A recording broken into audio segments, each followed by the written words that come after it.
क्रांतिकारी नमो बुधाय, जय भीम, जय भारत, जय संविधान। मैं रामानुजार्यन और आप देख रहे हैं अध्यात्म पावर। दोस्तों, सबसे पहले तो आप सभी को भारत के इस 19वें स्वतंत्रता दिवस की ढेर सारी शुभकामनाएं। हम अपनी बात को शुरू करने से पहले सबसे पहले बाबा साहब डॉक्टर भीमराव अंबेडकर को नमन करते हैं, क्योंकि आज हम जो भी कुछ हैं बाबा साहब की बदौलत हैं। बाबा साहब अगर हमें संविधान में वो सारे अधिकार नहीं दिए होते तो शायद हम आज़ाद भारत में भी गुलाम होते।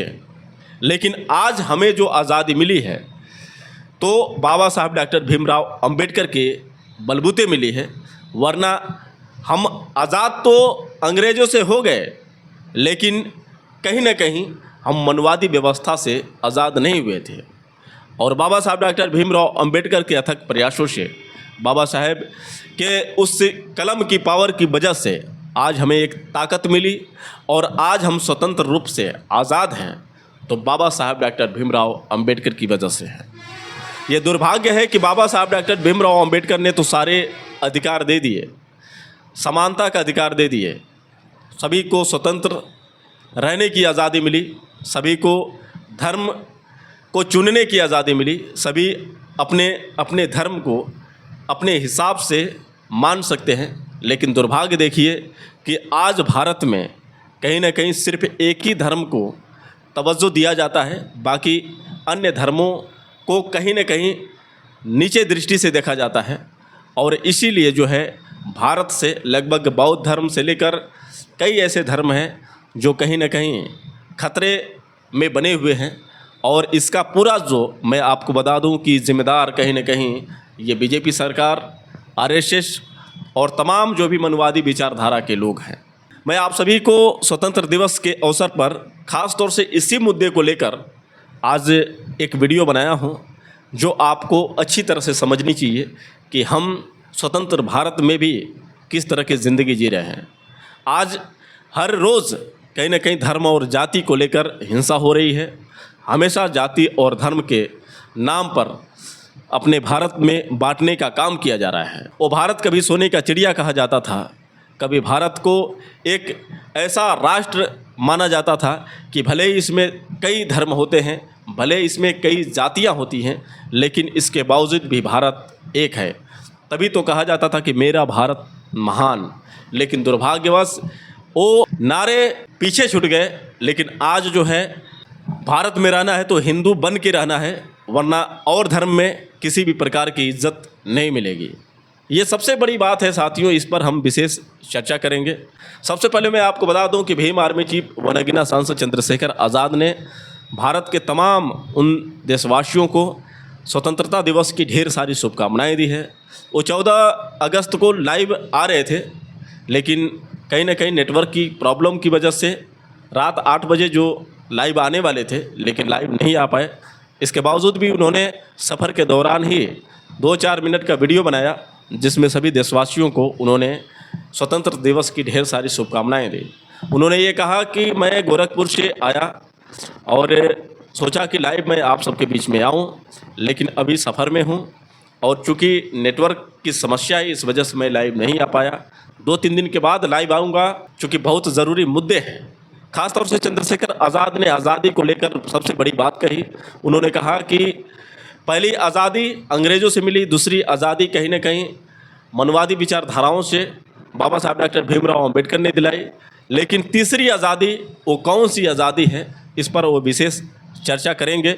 लेकिन आप सबके बीच में वो लाइव नहीं आ पाए और वजह यह कि नेटवर्क की समस्या थी। उनका कहना था कि गोरखपुर से मैं जब आ रहा था तो सफ़र में कहीं ना कहीं थकान भी थी और नेटवर्क भी प्रॉब्लम थी। खासतौर से चंद्रशेखर आज़ाद ने उन तमाम गोरखपुर के कार्यकर्ताओं को, भीम आर्मी के समर्थकों को और जितने भी वहाँ पर पब्लिक थी, सभी को चंद्रशेखर आज़ाद ने एक ही स्वर में बहुत बहुत साधुवाद दिया। क्योंकि जिस तरह से योगी आदित्यनाथ के गढ़ में चंद्रशेखर आज़ाद के समर्थकों ने अपना उद्यम दिखाया, कहीं ना कहीं एक मनवाद पर जोरदार तमाशा था। और मैं आपको बता दूं कि आपने पिछले वीडियो में मेरे देखा कि किस तरह से लाखों की भीड़ में चंद्रशेखर आज़ाद अपनी स्पीच दे रहे थे और मालूम ऐसे पड़ रहा था जैसे योगी का गढ़ नहीं बल्कि चंद्रशेखर आज़ाद का ही गढ़ है। तो कहने का मतलब ये है कि चंद्रशेखर आज़ाद की लोकप्रियता का असर आप ऐसे ही समझ सकते हैं कि जो योगी आदित्यनाथ अपने आप पर अभिमान करते हैं कि मेरे अलावा किसी और नेता का यहाँ पर कुछ भी होने वाला नहीं है, लेकिन चंद्रशेखर आज़ाद ने साबित कर दिया कि चंद्रशेखर आज़ाद चाहे भारत के किसी भी कोने में चले जाएं, लेकिन उनकी जो भीड़ है कम नहीं होगी। सबसे पहले मैं आपको वो लाइव दिखाता हूं जो चंद्रशेखर आज़ाद ने सफ़र के दौरान 4-5 मिनट का वो वीडियो बनाया। तो पहले आप चंद्रशेखर आज़ाद की ये स्पीच सुनिए। साथियों, जय भीम, जय भारत, जय संविधान, जय मंडल, जय जोहार। आज 8 बजे का एक महत्वपूर्ण लाइव रखा, लेकिन सफ़र में होने की वजह से और नेटवर्क इशू होने की वजह से वो समय पे नहीं हो पाया, और अभी भी हम लोग सफ़र में हैं।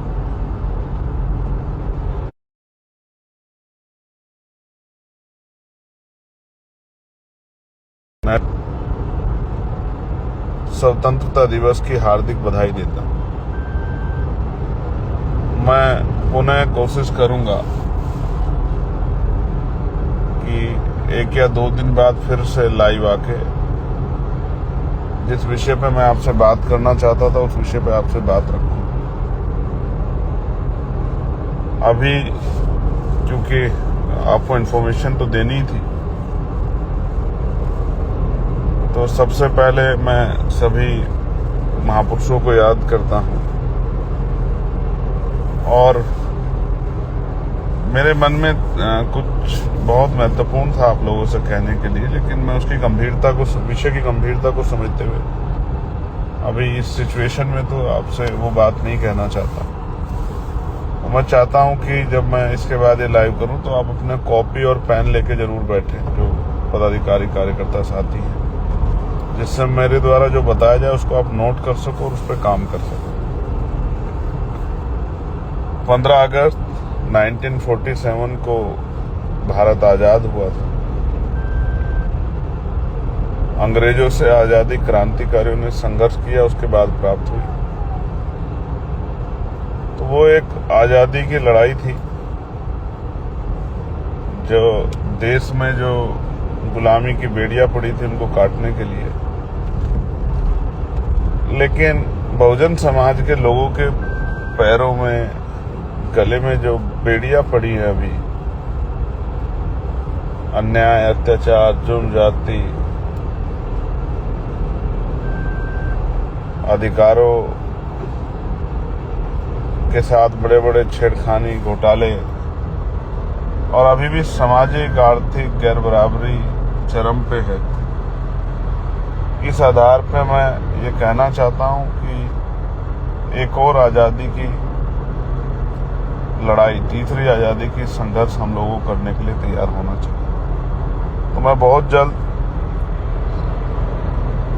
2 से 3 दिन बाद फिर से आपके सामने आके अपनी बात रखूंगा, और आशा उम्मीद करूंगा कि हमारे साथी कॉपी पेन लेके उसको नोट करेंगे और उस पर काम करेंगे। अभी के लिए आप सबके लिए मंगल कामनाएं। जय भीम, जय भारत, जय संविधान, जय मंडल, जय जोहार। और मैं पुनः गोरखपुर के साथियों का, जहाँ का कार्यक्रम करके आज हम लौट रहे हैं, जिन्होंने बहुत शानदार कार्यक्रम कराया, वहाँ की पूरी टीम का, उस मंडल के, जिले के साथियों का, विधानसभा साथियों का, एक एक कार्यकर्ताओं का, बहनों का बहुत बहुत धन्यवाद करता हूँ। बहुत जल्द आपसे पुनः बात होगी इन्हीं बातों के साथ। प्रकृति, कुदरत आपको दुख तकलीफों से दूर रखे और अपना आशीर्वाद आपके ऊपर रखे, और आप भी आगे बढ़े, कल आज़ादी का पर्व मनाएं। आज़ादी के इस पर्व में जो लक्ष्य आप लोगों ने अपने जीवन में धारण किए, जो बच्चे पढ़ रहे हैं वो अपनी पढ़ाई पर फोकस करें, अपने लक्ष्यों पर फोकस करें। जो और किसी काम में लगे हुए, जो राजनीति कर रहे हैं, तैयारी कर रहे हैं कंपटीशन की, खेती कर रहे हैं, जो भी कोई जिस काम कर रहा, कल जरूर संकल्प लें। और आज का जो संकल्प में हम लोग लेना चाहते थे, उसको मैं 17-18 तारीख के बाद फिर से लाइव आके आपके सामने रखूँ। मैं आपका भाई एडवोकेट चंद्रशेखर आजाद। जय भीम, जय भारत।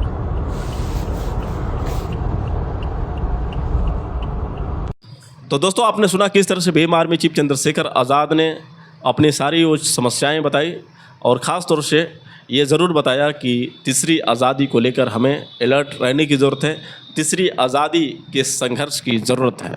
तो उनके कहने का मतलब साफ है कि हम आज़ाद भारत में भी पूरी तरह से आज़ाद नहीं हुए हैं। आज़ादी तो तब मानी जाएगी जब महिलाएं स्वतंत्र रूप से रास्ते में चलें और निर्भीक होकर चलें। आज़ादी तो तब मानी जाएगी जब सभी को समान दृष्टि से देखा जाए।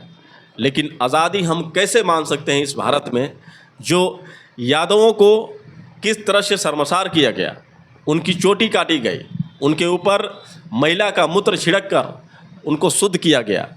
तो सोचिए कितनी शर्मसार करने वाली जो घटनाएं आमतौर पर देखने को मिल रही है।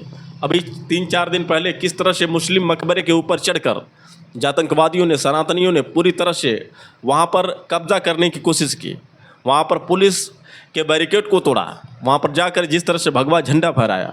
तो कहने का मतलब ये है कि आज भी हम आज़ाद भारत में कहीं ना कहीं गुलाम होकर जी रहे हैं।